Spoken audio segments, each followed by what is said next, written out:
Ang mga kwento ng pag-ibig, kwento ng buhay, at kwento ng pag-asa dito sa Barangay Love Stories. Love Stories.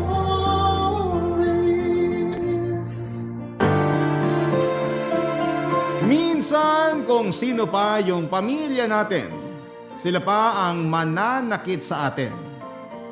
Pero pamilya rin ang magiging kakampi natin kapag pakiramdam natin nag-iisa na lamang tayo at sinusubok ng mundo. Ikaw kabarangay, gaano mo kamahal ang pamilya mo? Dear Papa Dudut, magandang araw po sa iyo at sa mga katulad kong panatiko ng Barangay Love Stories. Sa totoo lang ay araw-araw ko kayong tinututukan sa Barangay LS at minamarathon ang mga Barangay Love Stories na ina-upload ninyo online. Magkahalong saya, lungkot at gigil yung nararamdaman ko sa tuwing nakikinig sa mga kwento ng mga kabarangay natin. Pero ang pinakagusto kong parte ay yung meron akong natututunan sa dulo ng bawat kwento. At yun ang dahilan kung bakit nag-decide akong sumulat sa programa ninyo para magbahagi ng aking karanasan. Pero bago ko simulan ang paglalahad ay tawagin niyo na lamang po ako sa pangalang Bri. 29 years old, taga Binangonan, Rizal, at isang online seller, Papa Dudut. Nagtitinda ako ng RTW na damit at shorts. Nagbunga ang pagsisikap ko noong nagkaroon ako ng 2 physical store sa Taytay, Tiangge. Bukod doon ay meron din akong tindahan ng mga pasalubong tulad ng cornic, banana chips, at kung ano-ano pa sa Binangonan Market na inaangkat ko sa iba't ibang probinsya at binebenta ng bultuhan sa murang halaga. Kaya nga sa edad kong ito ay nakapagpundar na ako ng bahay at sasakyan. At bukod doon ay pinag-aaral ko rin ang mga kapatid ko na nasa Cebu. Gabi-gabi bago ako matulog ay lagi ako nagpapasalamat sa Diyos dahil tinulungan niya akong umasenso sa buhay upang maging instrumento para makatulong sa mga nangangailangan. Palibhasa, alam na alam ko yung pakiramdam ng walang-wala sa buhay lalo pat hindi ako pinanganak sa mayamang pamilya. Lumaki ako kasama ang lolo't lola ko at nagpapasalamat ako sa pagmamahal nila sa akin. Marami silang aral sa buhay na itinuro na masasabi kong dala-dala ko pa rin hanggang sa ngayon. Isa na nga doon ang pagpapatawad at kababaang loob. Sisimulan ko ang kwento ko noong pinagbubuntis ako ng nanay kong si Selena. Hindi ko makakalimutan kung paano yon kinuwento sa akin ni Lola. Sakto, malakas ang ulan sa labas at madilim ang langit. Yun din kasi ang parehong panahon na nalaman nilang buntis sa akin ang nanay ko, Papa Dudut.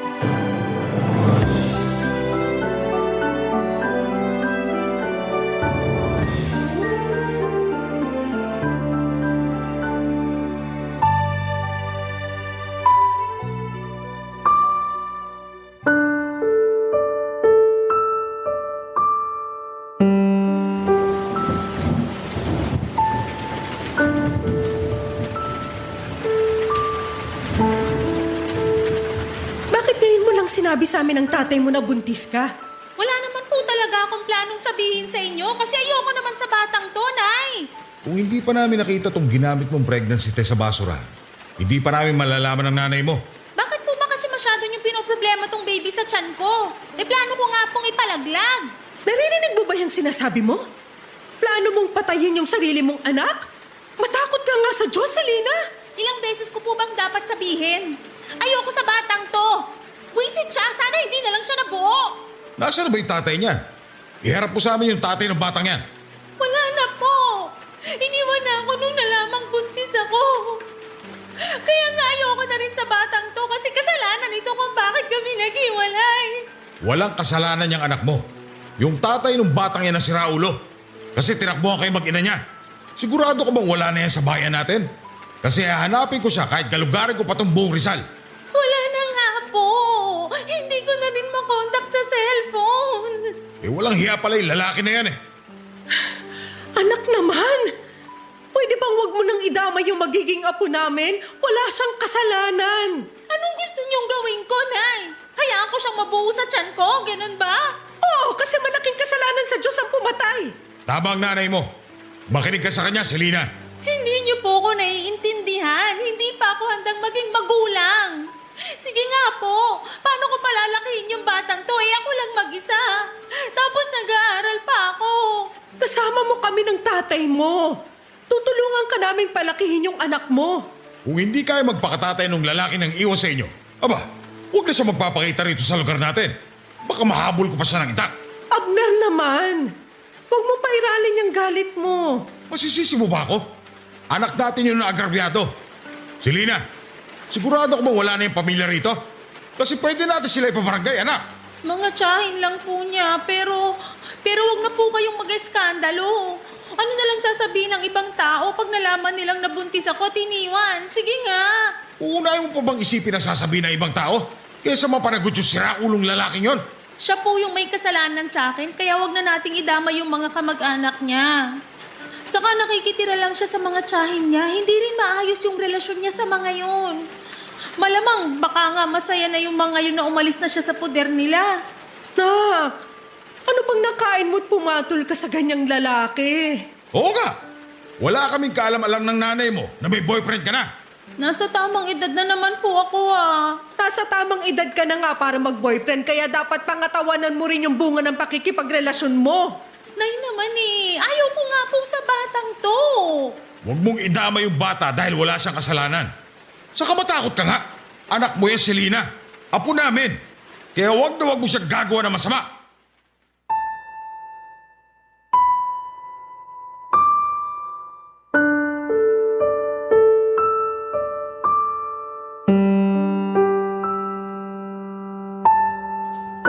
Papadudot unwanted baby ako na plinanong ipalaglag ng sarili kong ina.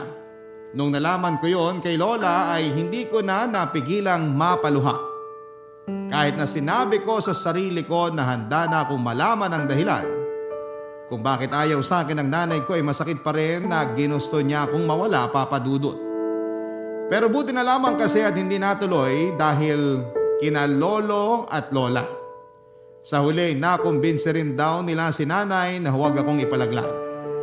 Pinagpatuloy ng nanay ko ang pagbubuntis sa akin hanggang sa maipanganak ako sa isang pampublikong ospital sa Angono taong 1995. Umasa sina lolo at lola na magbabago ang tingin sa akin ng nanay ko. Yun bang magugustuhan niya ako sa oras na makita na niya ako. Pero sinabi ni Lola na hindi ako magawang titigan o buhatin man lang ni nanay noong pinanganak na niya ako. Kamukha ko raw kasi ang tatay ko na nang iwan sa amin, kaya naman mas lalo lang siyang naggalit sa akin. Kaya sina lolo at lola na lamang ang nag-asikaso sa akin.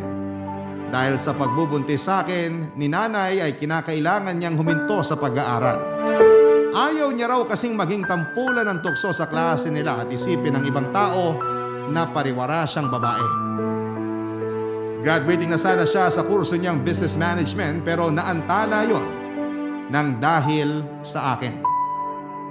Kaya nga nung sumunod na taon ay nag-enroll ulit si nanay para tapusin ang kanyang pag-aaral, Papadudot.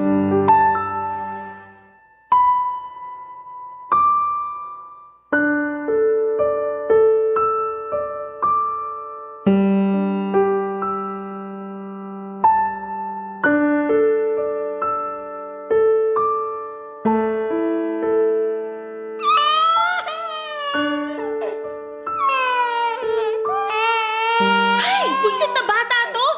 Pwede ba tumahimik ka muna? Kitang nagre-review ako Ayaw mo talagang tumahimik ha? Ayaw mo talaga ha? Sige, halika. Dapat sa'yo tinatapon sa labas.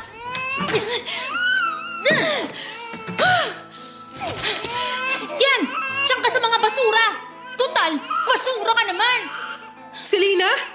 Selena, anong ginawa mo sa anak mo? Santisima! Bakit mo naman itinapon sa basurahan yung bata? Ang ingay-ingay kasi, Nay. Hindi ako makapag-review. Hindi pa rin dahilan niya para itapon mo siya.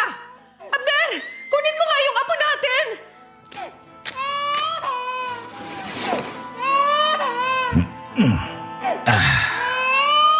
na apo, tahan na. Pumasok na tayo sa bahay. Doon tayo mag-usap. Sige na, Abner, mauna ka nang pumasok sa loob ng bahay. Ano bang pumasok sa kokote mong babae ka? Baka nakakalimutan mong anak mo yung batang yan. Anak ko nga, pero di ko naman gusto. Kayo lang naman ni tatay yung nagpumilit at buhayin ko yan at ipanganak eh. Kahit makaunti, wala ka talagang pagmamahal para sa anak mo.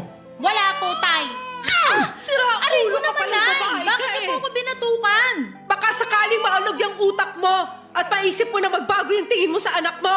Kahit na anong gawin niyo sa akin, kahit na batukan niyo pa ako uli, iuntog sa pader at paluin, hindi na magbabago tingin ko sa batang yan. Hindi ka namin pinalaki ng nanay mo para maging masamang ina sa anak mo. Pero ayaw ko nga po sa batang yan. Kayo lang naman ni nanay yung pilit ng pilit sa akin na gustuhin niya maingay na yan eh. Dapat kasi di nyo na yan dinampot dun sa basurahan. Baka sakaling may magka-interes sa kanya ng mga basurero. Hindi na talaga namin alam ang gagawin namin sa'yo ng tatay mo, Selena. Matakot ka nga sa karma, nak. Baka hindi mo na lang namamalayang bigla kang singilin sa mga pinagkagagawa mo sa sarili mong anak. Hindi po ako natatakot sa karma, Nay. Mabuti pa kami na lang mag-aalaga sa anak mo. Huwag mo na siyang lalapitan kasi kawawa lang siya sa'yo. Buti po naisip nyo yan. Kayo lang naman ni tata yung pilit ng pilit sa akin sa batang yan eh. Ayoko nga po dyan. Kahit siguro anong mangyari, kahit tumanda na ako, hindi ko pa rin yan magugustuhan. Kasi para sa akin, malas sa buhay ko yung batang yan. Buisit, napakaingay pa. Mag-ingat ka sa mga sinasabi mo dahil baka bumalik sa iyo kamalasang yan. Saka hindi malas tong anak mo. Kasalanan mo rin naman kung bakit nabuntis ka na maaga. Kasi maaga ka rin lumande. Anong sabi nyo, Tay? Abner naman, huwag mo namang sabihin yan sa anak mo. Ba't di ko sasabihin ka? Namumuro na yung anak mo. Hoy, Selena, naturingan ka pa naman nag-aaral pero parang wala kang pinag-aralan. Simple pagrespeto nga sa amin ng nanay mo, nakakalimutan mo. Napakatikas ng ulo mo. Hindi ka marunong makinig kapag pinagsasabihan. Tapos ngayon na nagbunga yung pagiging suwail mo, biglang hindi mo na kaya at ayaw mo ng pangatawanan tong anak mo. Ayusin mo yung ugali mong yan. Kung ayaw mo, palayasin kita sa pamamahay na to. Palalayasin niyo ako, Tay? Aba, bakit hindi? Wala kaming anak na kasi sama ang ugali mo. Hindi naman siguro kailangang umabot tayo sa ganyan. Kaya pagsabihan mo yung anak mo, kasi palalayasin ko talaga yan. Napakabastos. Walang modo. Galit na galit daw si Lolo noon kay nanay ayon sa kwento sa akin ni Lola. Ewan daw ni na Lolo at Lola kung anong elemento ang sumapi sa nanay ko para ilabas ako ng bahay at ilapag kasama ng mga basura. Yun daw yung mga tipo ng pag-uugali o kilos na tipong nababasa lamang ni Lola sa mga kwento. Masyadong mainit ang tagpo ng eksenang yon ayon kay Lola. Hindi naman daw ako sinut ng nanay ko sa basurahan. Ipinatong niya lamang ako sa may basura na nasa gilid ng pinto sa labas ng bahay. Matapos magsabi si Lolo na palalayasin niya ang nanay ko ay kitang-kita nila yung takot sa mga mata ng nanay ko. Kaya naman simula noon ay hindi na niya ako pinagdiskitahan pa. Pero mas naging overprotective sa akin ng lolo at lola ko at hindi na rin nila pinapalapit sa akin si nanay. Kung ako ang magkakaanak ay hindi ko magagawa sa anak ko ang ginawa sa akin ng nanay ko. Kaya nga hanggang ngayon ay hindi pa rin ako makapaniwala kung paano niya naatim na itapon sa basurahan na para bang hindi niya kadugo at hindi nanggaling sa sinapupunan niya ng 9 na buwan. Buti na lamang to the rescue ulit sina lolo at lola. Kaya wala namang nangyaring masama sa akin noon. Iyak ako ng iyak nang ikwento sa akin ni Lola kung ano nga ba ang mga nangyari noon. Pero lagi rin niyang sinasabi na huwag magtatanim ng galit sa sarili kong ina dahil masama yon. Pagkalipas nga ng 1 taon ay nakagraduate na si nanay at sobrang saya ni na lolo at lola dahil sa wakas ay nagbunga na ang paghihirap nila sa pagpapaaral sa nanay ko. Nagdesisyon si nanay na magtrabaho sa Cebu noong nakatanggap siya ng job offer doon. Agad siyang nag-asikaso ng requirements para makalipad papunta doon.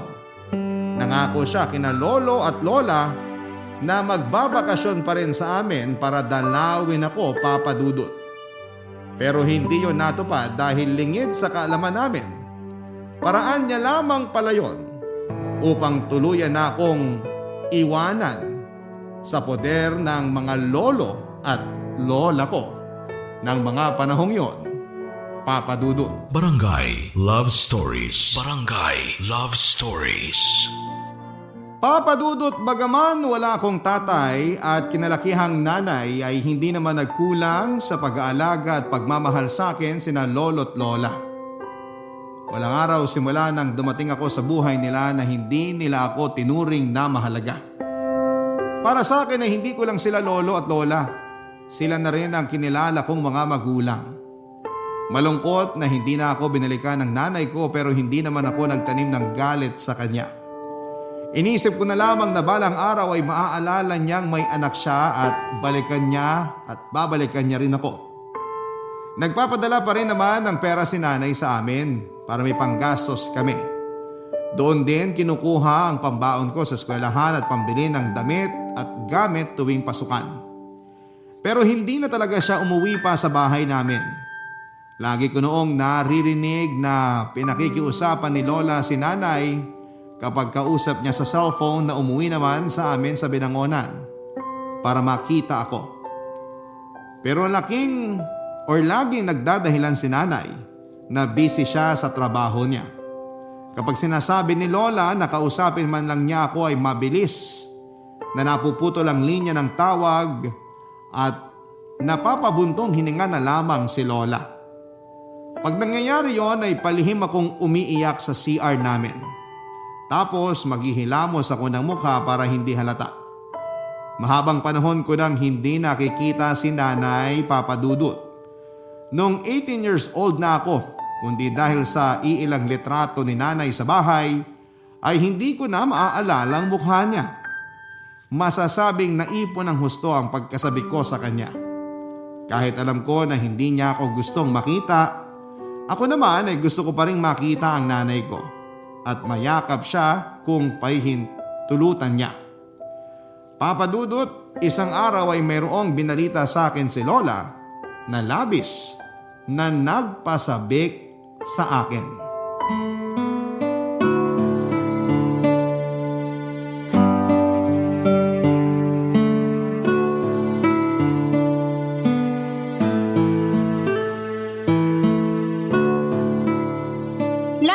Sabi niyo sa akin ni Lola may sorpresa kayo. Ano po yun? Nako, halatang halata na excited yung apo nating malaman yung sorpresa natin sa kanya, Iska. Oo nga eh. Hindi na makapaghintay na matapos tayong kumain. Sus, ano naman po pinagkaiba ko? Sabihin niyo na ngayon at mamaya. Sasabihin niyo pa rin naman po, La. Plano sana naming hindi mo na sabihin agad kasi nga sorpresa. Kasi tong Lolo Abner mo, napakadaldal. Nalaman mo tuloy, Apo.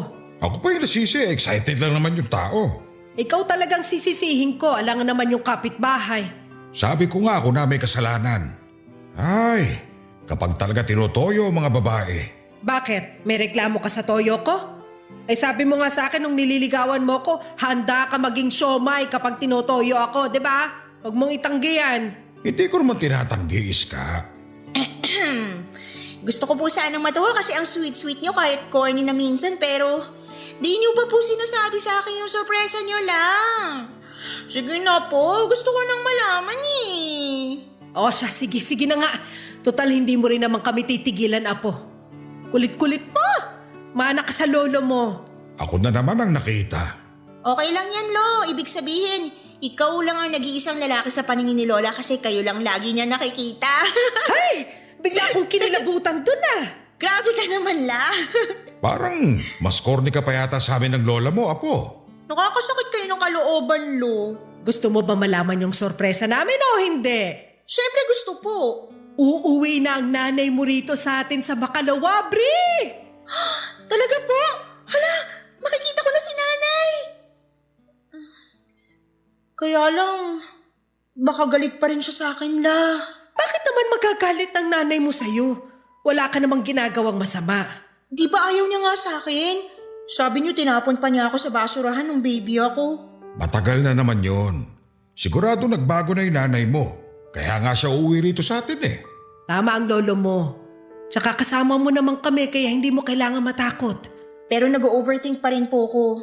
First time ko lang po siya makikita sa 18 years ko rito sa mundo. Nandun na yung excitement pero kabado pa rin po ako. Paano kung hindi pa rin nagbabagong turing niya sa akin? Paano kung ayaw niya pa rin sa akin bilang anak niya? Alam naman ng nanay mo yung sitwasyon. Tsaka sigurado ako na hindi siya uuwi rito sa atin kung hindi kanya namimiss, Bre. Kaya huwag ka na mag-isip ng kung ano-ano dyan. Pero ano bang sabi ni Selena? Dito na raw ba siya ulit titira sa atin?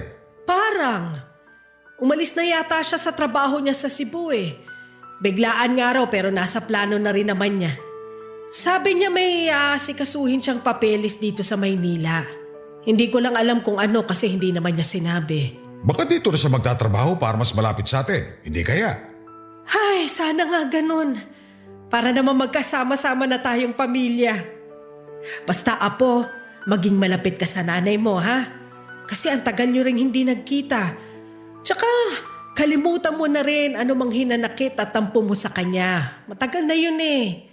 Malaki ka na rin naman. Opo, La. Sabi niyo nga po, masama magtanim ng galit sa ibang tao, lalo pa kaya sa sarili kong nanay.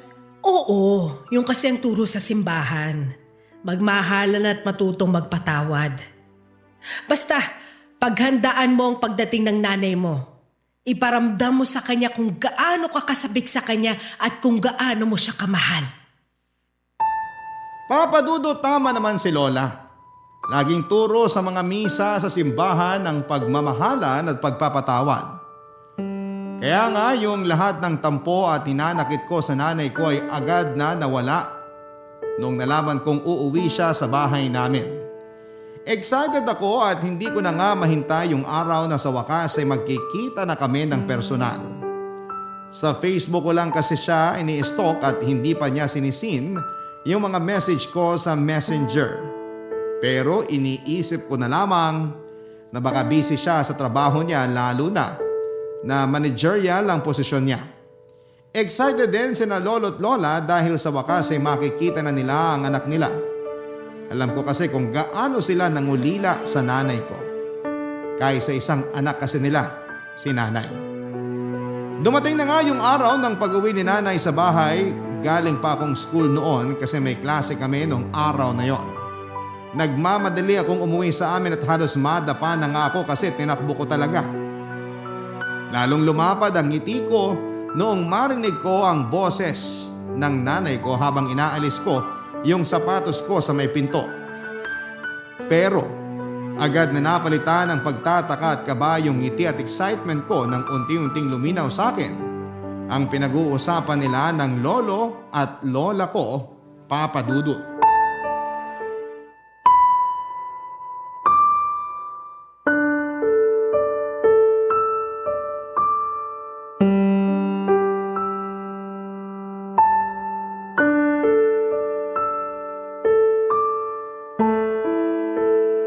Umuwi ka lang pala rito para umalis din, nak. Akala ko pa naman dito ka na sa bahay uuwi. Sasamahan mo na kami ng anak mo. OA nyo naman, Nay. Saka anong gagawin ko rito? Sige nga. Huwag kang ganyan magsalita sa nanay mo, Selena. Akala pa naman namin nagbago ka na, pero bastos ka pa rin. Di ko naman po binastos si Nanay. Sinabihan ko lang naman siyang OA. Ibig sabihin, overacting. Wala naman po akong sinabi na dito na ako magtatrabaho.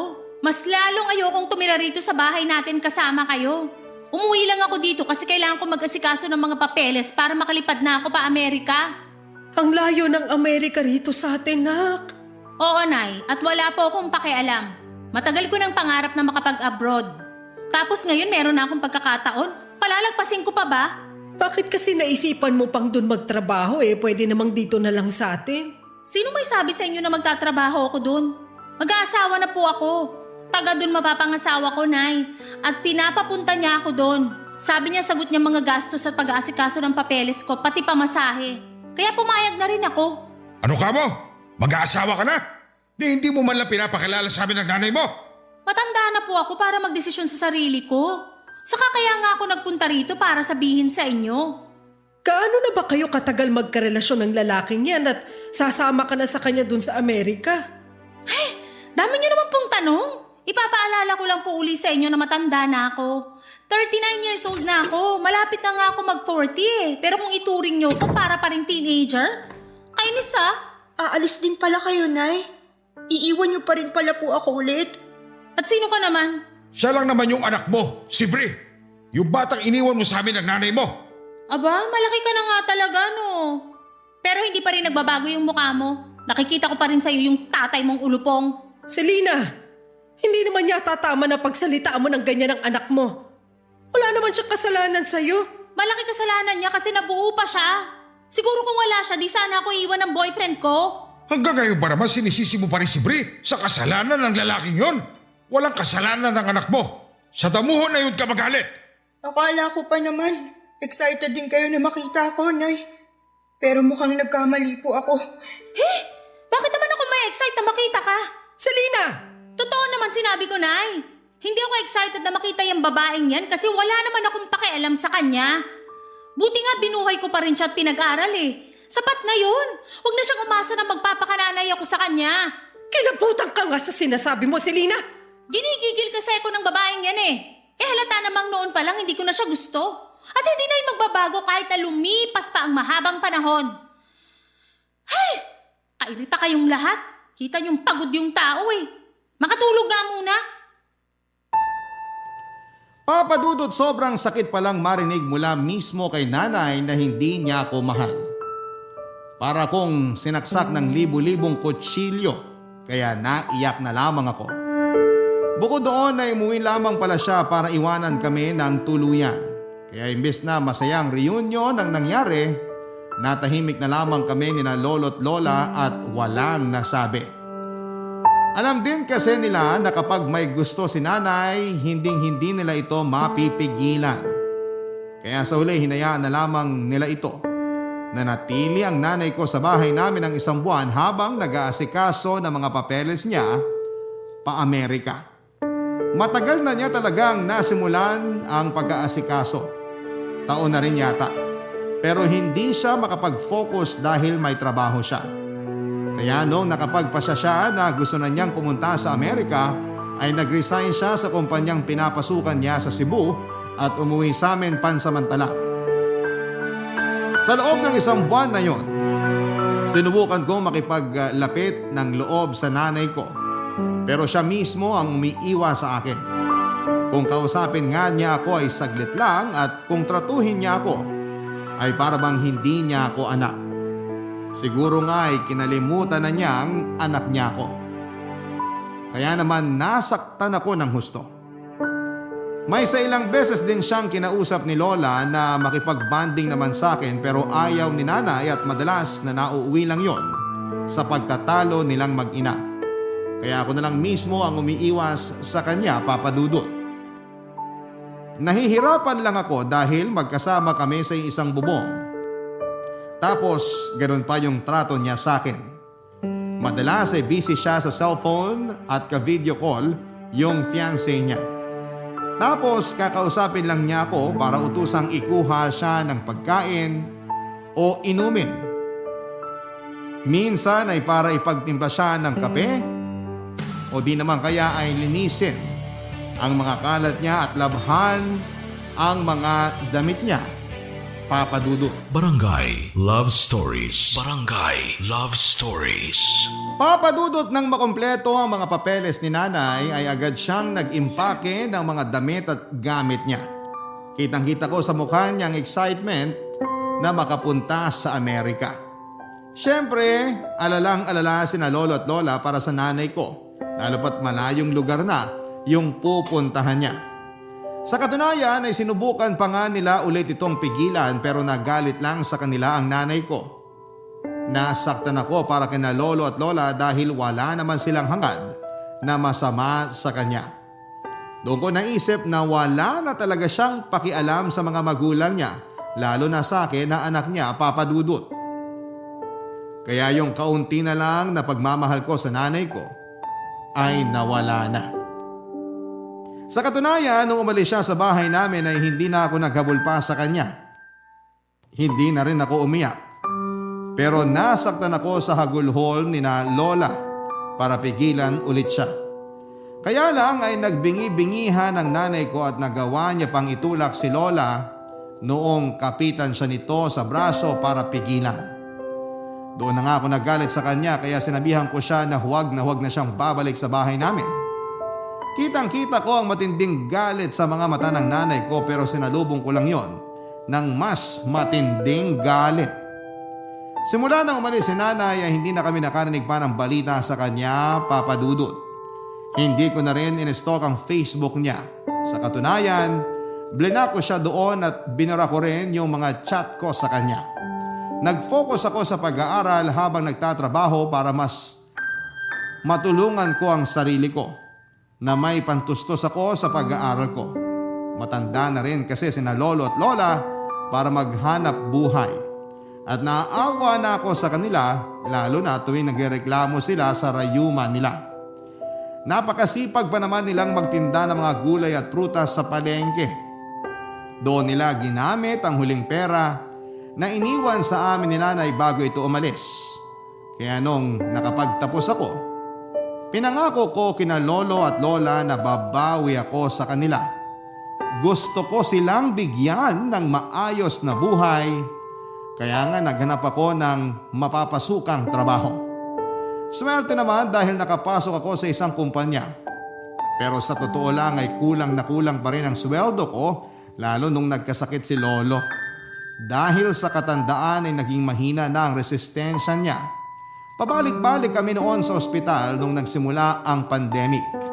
Tinamaan siya ng COVID-19 virus dahilan para lumala ang kondisyon niya at tuluyan siyang kunin sa amin noong July 2020. Ang sakit-sakit mawala ng lolo. Pero sa kabila ng lahat ay nagpatuloy pa rin kami ni lola.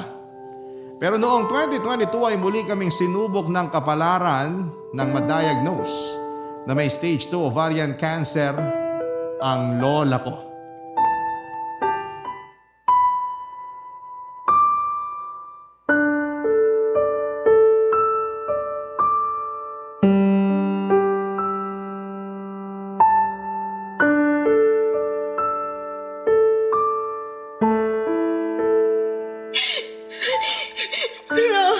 Huwag niyo po akong iwan. Hindi ko po kakayanin kung pati kayo mawawala sa akin. Matanda na ako, Apo. Hinang-hina na rin ako. Baka nga hindi na ako abuti ng umaga. Kaya hayaan mo na ako magbilin sa'yo. Ayoko magbilin kayo kasi parang niyo na rin sinabing mawawala na nga kayo sa akin agad. Hindi niyo po ba narinig ang sinabi ko? Hindi ko pa kaya. Kamamatay lang ni Lolo, halos magdadalawang taon pa lang na. Anong gusto mong gawin ko? Diyos na rin yung may gusto na magpahinga ko. Tignan mo, nagkasakit pa ako. Kaya nga ipapagamot ko kayo na. Pumayag na kasi kayo. Hindi na rin kakayanin ng katawan ko yung gamutan. Tsaka mahal ang pagpapagamot sa kanser, Apo. Malulubog ka lang sa utang. At ayoko mangyari sa'yo yun. Pero mahal ko po kayo at ayoko mawala kayo sa akin. Mahal din naman kita. Pero hayaan mo na akong magpahinga. Miss na miss ko na rin ang lolo mo. At gusto ko na siyang makita. Para sa akin, sapat na yung halos 7 dekada ko rito sa mundo. Masaya na ako kasi naalagaan ka namin ng lolo mo at napalaki ng maayos. Lahat ng yun utang na loob ko sa inyo ni Lolola. Kung wala kayo, wala rin ako sa mundo. Hindi ko rin po makakaya ang lahat kung hindi niyo ako ginabayan at inalalayan. Para sa akin, di ko lang kayo lolo at lola. Magulang ko rin po kayo. Pero wag na wag mo pa rin kalilimutan na may totoo kang nanay, Apo. Ano po bang sinasabi niyo? Matagal na akong walang nanay. Meron. Kaya nga sana mahanap mo sa puso mo yung pagpapatawad para sa kanya. Pwede ko po siyang patawarin pero ayoko na siyang ituring na nanay kasi hindi naman niya ako tinuring na anak eh. 'Di ba? Paulit-ulit niyang sinabi na sana nawala na lang ako na hindi niya ako gusto. Gabi-gabi ko pong naririnig sa isip ko kung paano niya yung sinabi sa pagmumukha ko noon. Kaya naman ayoko na siyang ulit makita. Pero paano kung nagbago na siya? Akala rin natin nagbago na siya nung nagtrabaho siya sa Cebu at iniwan niya ako sa inyo. Pero nagkamali tayo. Ngayon pa kaya na ang layo na ng narating niya, kaya panigurado, hindi niya na tayo naaalala. Kaya di na po ako maasa na babalik siya, La. Paano kung kailangan ka pala niya, Apo? Kailangan niya ang tulong mo. Bakit niya naman ako kakailanganin? Di na nga ako naiisip at hindi niya rin ako mahal. Hindi ko alam, basta bilang magulang ramdam ko na meron siyang mabigat na pinagdaraanan. Nito kasing nagdaang gabi, lagi kong napapanaginipan si Selena. Umiiyak siya at humihingi ng tulong sa mga panaginip ko, Apo. Kaya ako nasabi na baka kailangan niya tayo. Lalo ka na anak niya. Pero paano kung kabaliktaran pala ibig sabihin ng panaginip niyo, La? Di napahiya lang tayo kapag sinubukan pa natin makipag-usap ulit sa kanya. Baka nga pagsalitaan niya pa tayo ng masasama at masasakit kasi doon naman sa magaling Ewan ko ba kung anong nangyari sa anak naming yun ni Abner? Kung saan kami nagkulang o kung naging masyado kaming mahigpit para maging swail siya sa amin ng tatay niya. Simula nung umalis siya sa bahay, walang araw na hindi namin siya inisip. At hanggang sa huling sandali ng lolo mo, hinahanap niya sa akin ang nanay mo.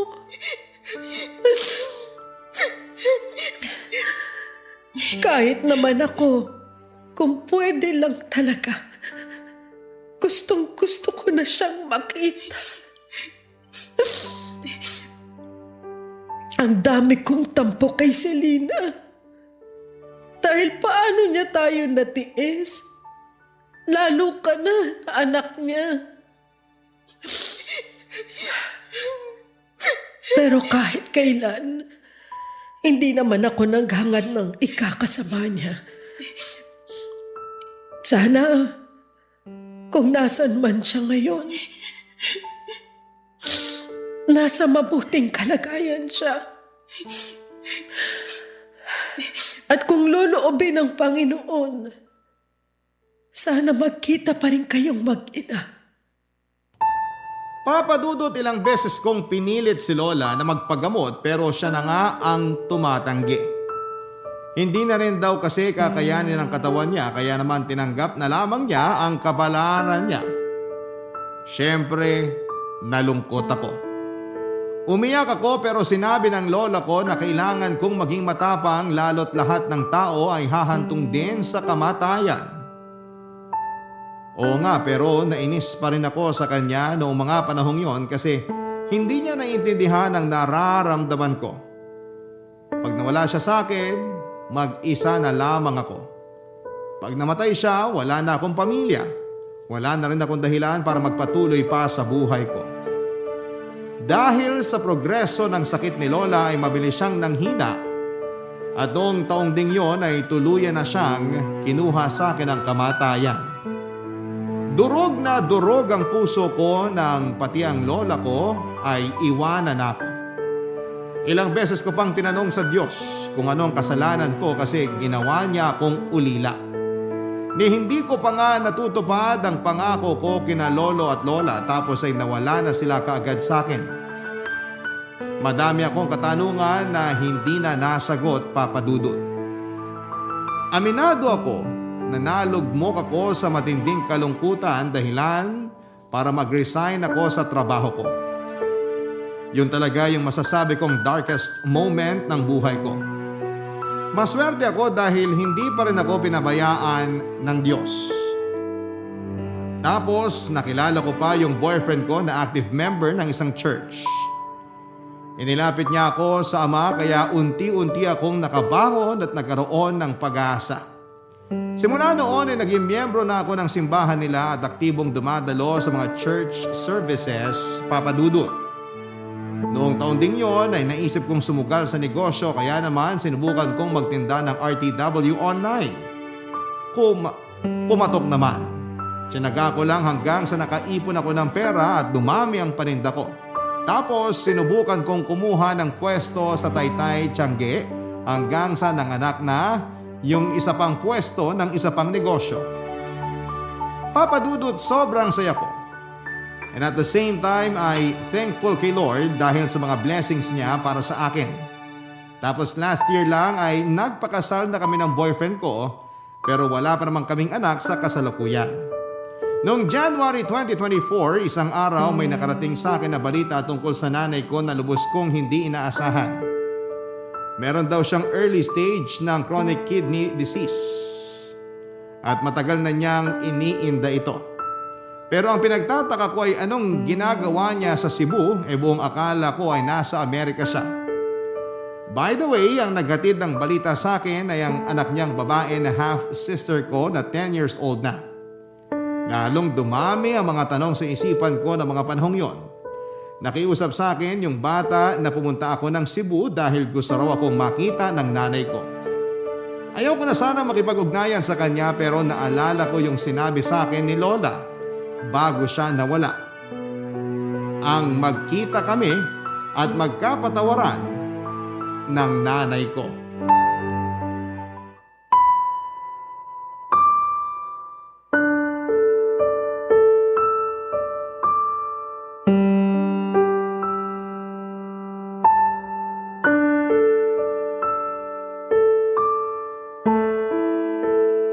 Nak, akala ko hindi ka na makukumbinsi ng kapatid mo na puntahan ako rito sa Cebu. Akala ko kasi ayaw mo na akong makita matapos yung lahat-lahat ng mga ginawa ko sa iyo simula nung bata ka pa. Akala ko rin po kaya ko kayong tiisin pero mali ako. Kasi matapos kong makita yung pictures nyo na sinend ng kapatid ko, naawa po ko sa inyo tapos bigla na lang nawala yung mga tampo at galit sa dibdib ko. Kaya pumunta po ako agad dito para makita kayo. Kumusta na po ba kayo? Hindi maayos. Ang daming masakit, nak. Kahit puro na lang higa yung ginagawa ko, hindi pa rin ako makapagpahinga. Hirap din akong matulog sa gabi kaya pagod na pagod ako sa umaga. Buti na nga lang nandyan yung dalawa mong kapatid. Inaasikaso nila ako. Hindi ko kasi talaga kaya kung ako lang. Mahirap po talaga pag ganyang may sakit. Oo. Wala rin akong ganang kumain. Kasi pakiramdam ko, masama sa akin lahat ng kakainin ko. Kaya po kayo lalong nanghihina kasi di kayo kumakain, Nay. Ewan ko. Pero naisip ko na baka karma ko na to kasi naging masama akong anak at nanay sa'yo. Kumusta na pala sina nanay at tatay? Bakit di mo sila kasama? Tungkol po sa bagay na yan, Huhulaan ko. Kasi matanda na sila. At ang alam ko may takot sa matataas na lugar si nanay. Kaya di mo talaga mapapasakay sa eroplano yon. Mahihiluhin din yon. wala na po sila ni Lolo, Nay. Ha? Ano bang sinasabi mo dyan? Patay na po sila. At hindi ko man lang alam. Anong klaseng anak ako? Ang sama-sama ko. Nay, kumalma po kayo. Baka makasama sa inyo yung pag-iyak niyo eh. Hindi ko lang kasi mapigilan. Pakiramdam ko napakawalang kwentang anak ko kasi hindi ko man lang naalala yung mga magulang ko. Namatay sila na hindi man lang ako nakakahingi ng tawad sa kanila, anak. Namatay po si Lolo noong 2020 dahil sa COVID-19. Si Lola naman po noong 2022 dahil sa ovarian cancer. Ayaw niya na rin magpagamot kasi raw matanda na sila. Pero bago sila nawala, hinahanap nila kayo pareho, Nay. Miss na po nila yung kaisa-isa nilang anak. Miss na miss ko na rin sila. Pero hindi ko na sila makikita pa. Sigurado akong galit na galit sila sa akin. Hindi po. Hindi na sila galit sa inyo kasi matagal na nila kayong napatawad. Napatawad ko na rin kayo kasi tama si Lola. Nanay ko pa rin kayo. At mahal ko po kayo. Mahal na mahal din kita, anak. Patawarin mo ako sa mga nagawa ko sa'yo. Patawarin mo ako kasi ngayon lang ako nagkalakas ng loob na makipag-usap sa'yo. Naduwag kasi ako. Natakot na baka hindi mo ako mapatawad. Pero kinumbinsi ako ng mga kapatid mo na subukan ka pa rin nilang pakiusapan, kausapin ako. Yun na lang kasi yung tanging hiling ko bago man lang ako bawian ng buhay. Hindi pa po kayo mamamatay, Nay. Huwag po muna kasi ngayon na lang ulit tayo nagkasama eh. Pero nahihirapan na ako. Wala na rin kaming perang pampagamot. Nalubog na rin kami sa utang at naubos lahat ng ipon ko.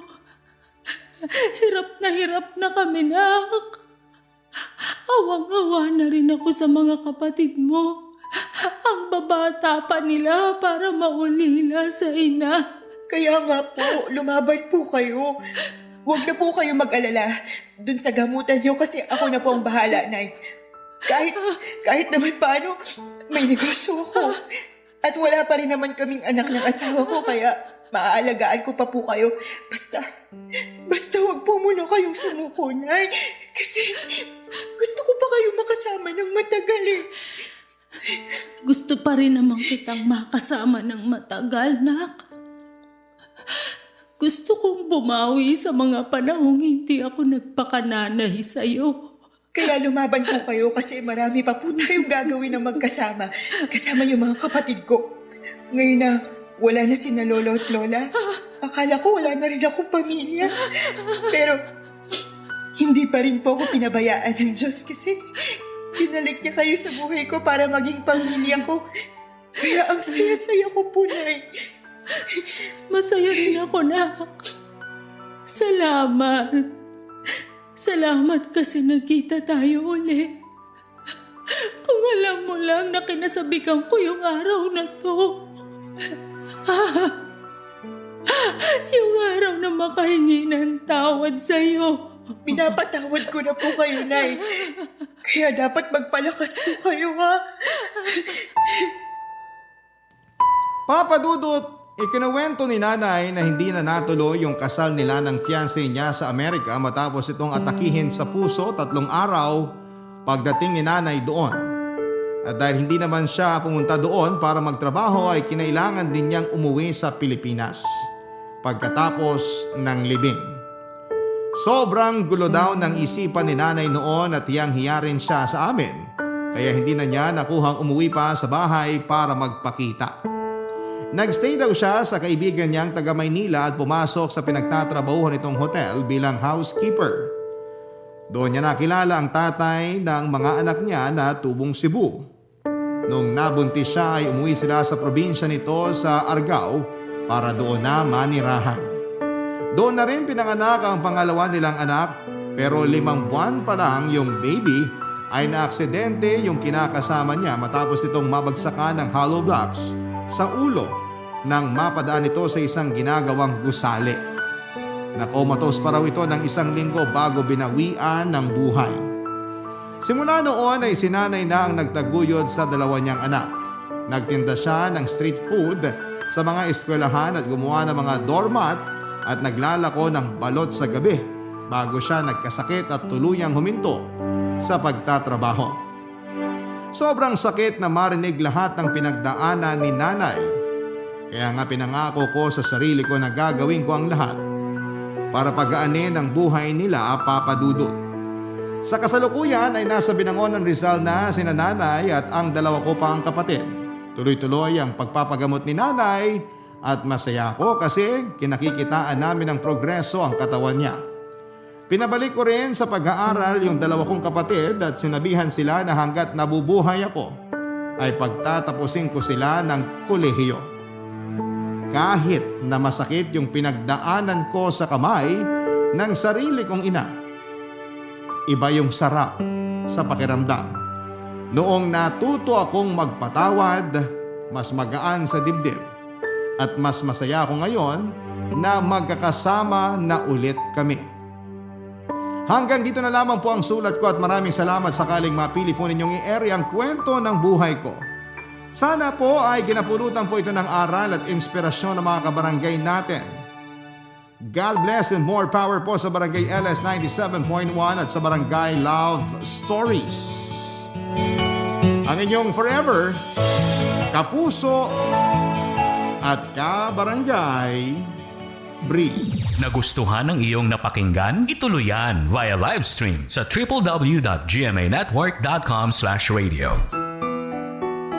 Barangay LS 97.1 4